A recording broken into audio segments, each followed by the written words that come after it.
Hi, everyone. Hi. I would like to start on a happy note. I know a lot of you are still very young. Some of you are still in school, and I'm sorry to torture you on a weekend, but I want to bring you back. I want to bring you back to pre-exam preparation, okay? Because during my exam preparation, it was the first time that I actually understood the value of sharing and what the power of a commons was. Okay, so I came to Hong Kong about 8 years ago, and as I was preparing for my exams, I did what I usually did. I went through the literature list, I summarized all my readings, and then I sent out my notes to the mailing list, to all my fellow students, right? I got two types of responses. One was, oh, thank you very much. The second one was less positive. It was, that's not how we do things here.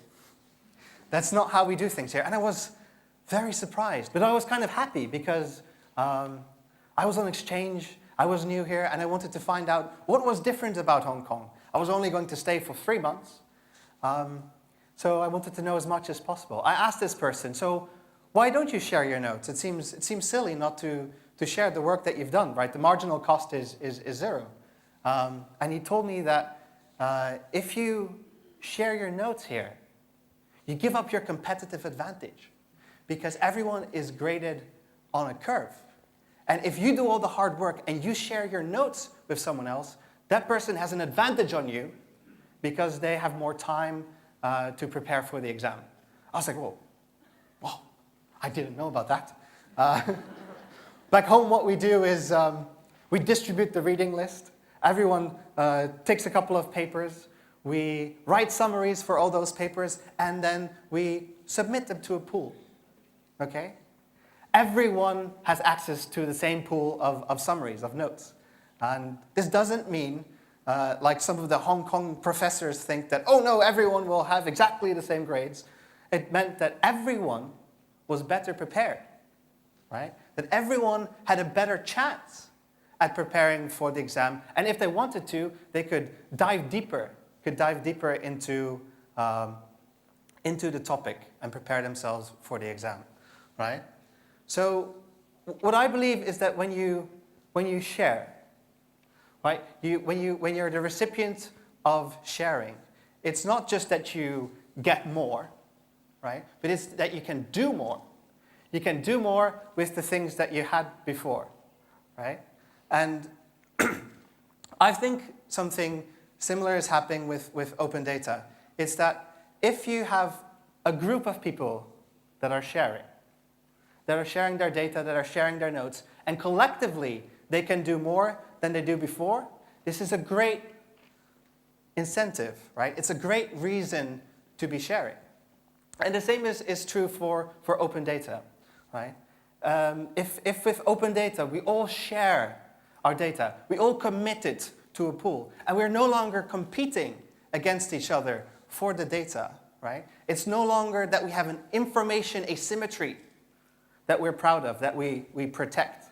But instead, we start to focus on our competitive advantage, right? Our creative skills. If we need to innovate in order to differentiate from our peers, that's when we see truly interesting things happen, right? I don't know if you've ever looked at data, like looked at it up close. Have you seen it?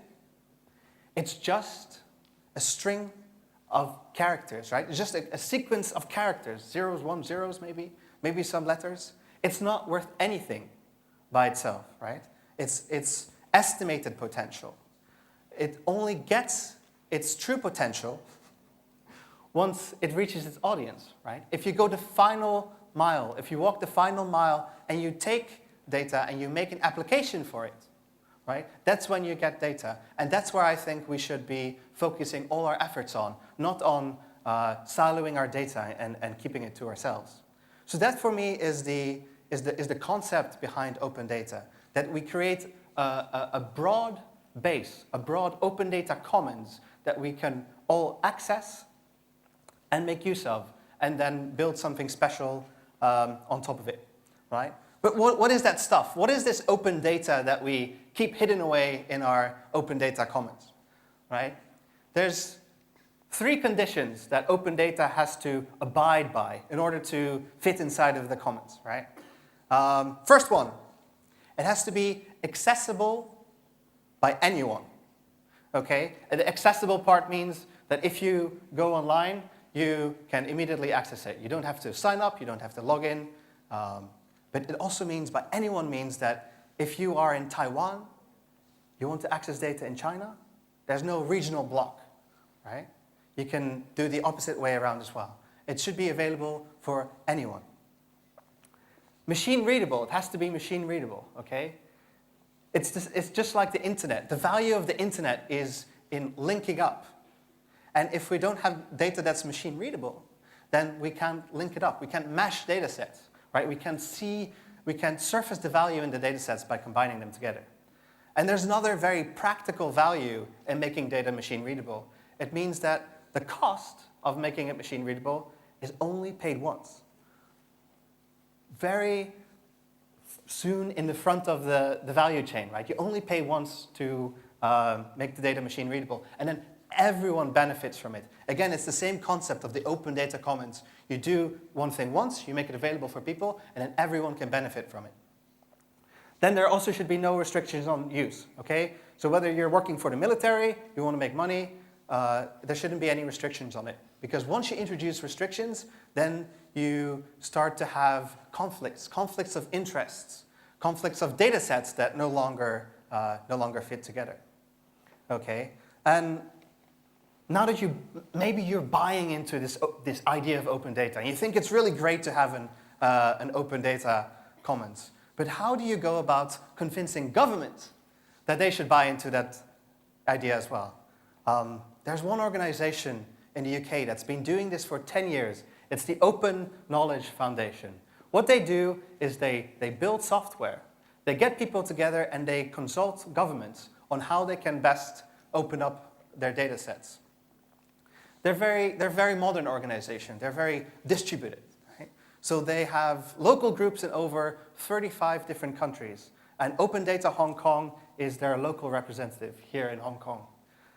We've only been around for a year, but we have learned a number of things. And those are the things that I want to share with you here today. Okay? So when we think of open data, it's usually as a default, we're talking about open government data.